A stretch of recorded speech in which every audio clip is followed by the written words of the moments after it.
নমস্কার বন্ধুরা, আমি সীমা চলে এলাম আমার সহচরী চ্যানেল নিয়ে আপনাদের সাথে গল্প করতে। আজ কোজাগরী লক্ষ্মী পূজা। কোজাগরী কথার অর্থ রাত্রিতে কে জেগে আছো। সময়টা আজকের পুজোর সময়টা অনেকটা রাত্রি হয়।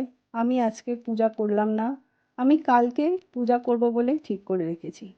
আজ শুধু মায়ের সামনে একটা দীপ জ্বালিয়ে রেখেছি সারা রাত্রির জন্য। ঘরের পুজো দেখাতে না পারলেও চলুন আমাদের অ্যাসোসিয়েশনের ঠাকুর দেখাই আপনাদের সবাইকে। আমি যখন পৌঁছালাম তখন পুরোহিত মশাই পুজো চালু করে দিয়েছে।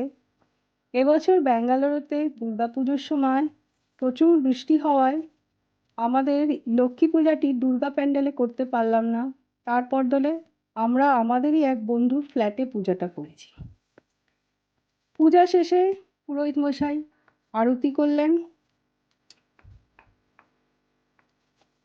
তারপর আমরা সবাই মহিলারা মিলে ভক্তি ভরে অঞ্জলি নিবেদন করলাম ভগবানের চরণে।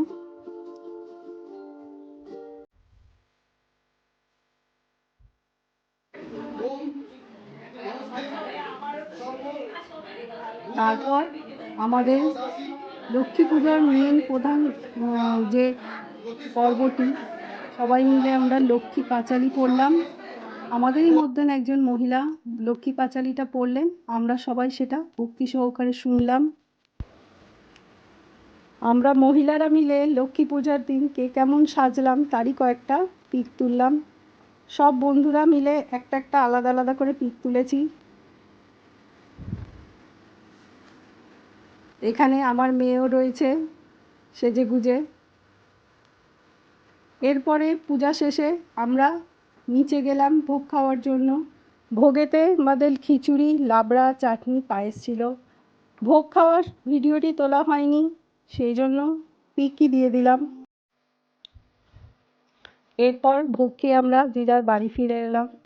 পরদিন সকালে মা লক্ষ্মীর বিসর্জনের দিন। সেই দিন প্রস্তুতি চলছে বিসর্জনের জন্য। মাকে নিয়ে যাওয়া হলো সেইখানে বিসর্জন করার জন্য যেখানে আমরা মা দুর্গাকেও বিসর্জন করেছিলাম। বিসর্জনের সাথে সাথেই ভিডিওটি শেষ করলাম। ভালো লাগলে লাইক, শেয়ার, সাবস্ক্রাইব করবেন। আসছি পরের ভিডিও নিয়ে। ধন্যবাদ।